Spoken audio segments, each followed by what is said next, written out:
आंब season आसिलानी जे चारिआडे खाली गदा गदा आंब। स्वामी भी आज घर को गुड़ाए आंब नहीं आसतिले। सेमितिरे तो आमे दुई प्राणी आंब गोटा गोटा खाइकी साफा करदेवा लोक, किंतु मो भीतर मास्टर सेफ्टा आज चुप रहिलानी। से कहला ना ना एथर तो टिके कलाकारी देखेबाकू ही पड़िबो। तापरे कौन आंबरे कौन करी भाबिकी लास्ट को डिसाइड कली जे गोटे मैंगो केकटे ही बने देबी।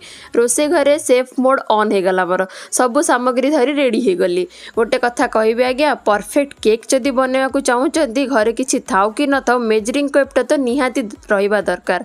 आ मैंगो केक पई तो मैंगो तो दरकार ही दरकार। से आंब को पूरा प्रोफेशनल सेफ स्टाइल रे काटिदेली। तापरे ग्राइंडिंग जार सुजी दही आंब चीनी आउ तेल देकी भल्ले ग्राइंडिंग करदेली। किछि समय रेस्ट करने रखीदेली। जदि केक र टेस्ट डबल करने चाहूँगी ना अमूल पाउडर नहले मिल्क पाउडर सब बेले केक रे टिके देउथिबे। तापरे देखिबे पूरा मार्केट र मावा केक परिका ही केक र टेस्ट आसे। शेषे बेकिंग पाउडर बेकिंग सोडा और टूटी फ्रूटी पकईकी बेटर को टीन रे ओजाड़ी देली। ऊपर टिके आलमंड और टूटी फ्रूटी रे सजई देली। केकटा जहाले टिके अट्राक्टिव भी देखा जिबा दरकार। तापरे कौन तापरे को बेक करने को रखीदबा।